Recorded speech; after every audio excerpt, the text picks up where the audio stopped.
大家好，我是夏妈，早上好。早餐冲了一个藕粉，配了一个简单烙出来的这种桃酥吧，简单版本啊，很酥香。但是因为是早上哈，我给它烙糊了。猪油是放在常温下面的状态，它是凝固的，但它捞出来是很软的，就像这样子，就是软化的猪油。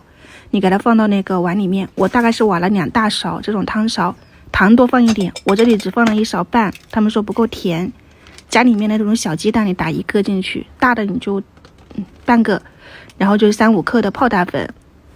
，1克左右的小苏打，这个就是让它疏松的哈。接下来的话呢，你就把猪油刮干净，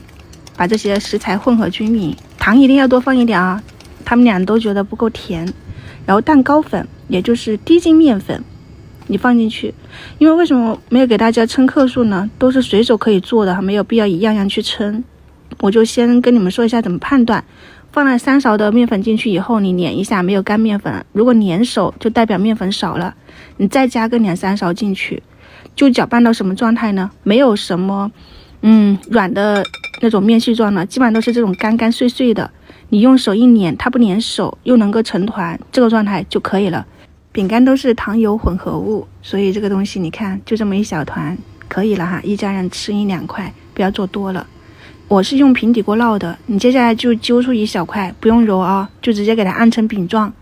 按薄一点，放到平底锅里面烙，空气炸锅里面去烤，烤箱里面去烤都可以。烤箱的话呢，空气炸锅190度吧，烤个18到20分钟。小锅烙的话呢，就是用最小火慢慢的烙，刚开始是软的，你给它挪动一下，表面放点芝麻真香，翻过来你可以看到底部发白了，它就是在烙熟的状态了。再放到另外一边，它烙熟了以后没水分，它就容易碎，所以翻动的时候动作要小一点，全程是最小火。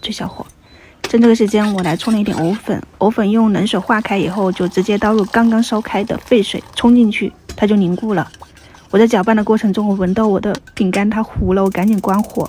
冲好的藕粉你放点自己喜欢的坚果啊，黑白芝麻、花生啥的，然后一点红枣、山楂提一下味道，你可以在里面放一点点糖，给它搅拌均匀就可以了。不出意料哈，你看反正是糊了，接着烙吧，糊了也能吃，就是你经常在看火的状态下稍微挪动一下是不会糊的。我刚刚就是去做别的事情去了。判断熟没熟，你掰个小口看一下，能够碾碎了，基本上里面是没什么水分了，熟了以后捞出来。我告诉他们上面有芝麻是真香的，不要翻动，翻动了以后那个芝麻就掉了，他们就看不到另外一面了。今天的早餐7点准时开餐，就是桃酥的味道，只是甜度不够甜，所以他们觉得可以再加一点点，但我觉得是可以了哈，吃那么多糖我也受不了。然后它里面的话就是这种